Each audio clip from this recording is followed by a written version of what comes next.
Hello everyone, and welcome to this video short where we introduce the graph.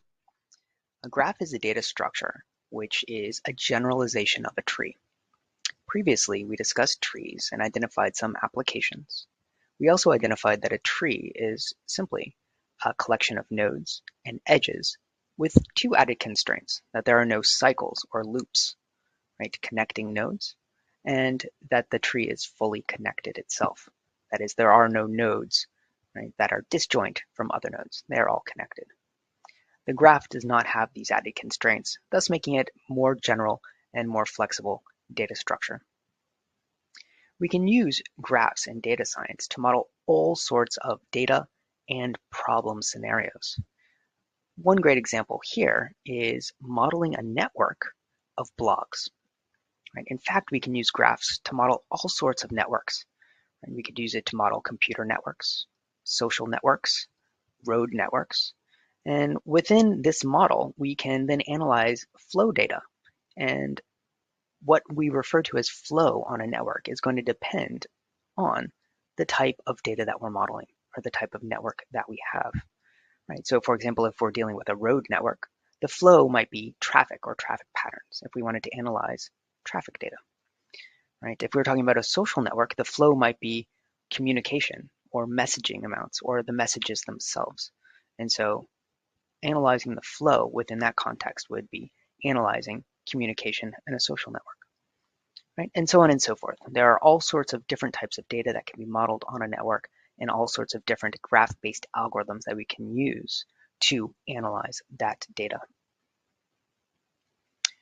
All right, so again, to formalize the concept of a graph, note that the idea of a network, which might make a little bit more sense to us, and a graph, right, are very similar. In fact, these words are often used interchangeably. In a very general sense, we can think of the nodes representing some data, or data items, datum, right, and then the edges identifying relationships shared between the data. In a social network, this might simply mean that two nodes, for example, if they're connected by an edge, are friends, are linked in some way.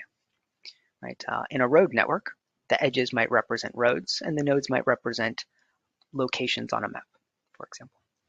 Right? So there's all sorts of different types of networks and then all sorts of different ways we can represent relationships of the data that we are analyzing on that network. All right, so again, to go over the basic nomenclature, graph consists of nodes, illustrated as circles or ovals generally, and then edges, illustrated as lines often. Again, what differentiates a graph from a tree is that graphs can have cycles, just like we see here, and graphs do not need to be fully connected, as trees do. All right. There are multiple types of graphs, and depending on the type of data you have or the type of analysis you want to do, you will want to choose an appropriate graph. So for example, if you have directional relations or associations shared between the nodes, you might want to use a directed graph. Right? If direction is not a concern within that relation, then using an undirected graph might make sense. While modeling our data within this data structure, it's important to note that not only do we gain the organization of the data, but since graphs are well-researched algorithms in computer science, there are a whole bunch of graph-based algorithms that exist out there. And these algorithms we can now use to analyze the data which we are modeling on this graph. For example, we have all sorts of measures of density on graphs, centrality on graphs, betweenness on graphs, connectedness on graphs, and all of the different algorithms we can use to compute these measures, we can use and apply to leverage to analyze our data that we're modeling on this graph.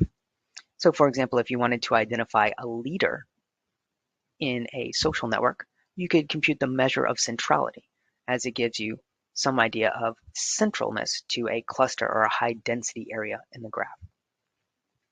All right. Well, thank you for joining me in this brief introduction of graphs. I encourage you to read on in this PowerPoint presentation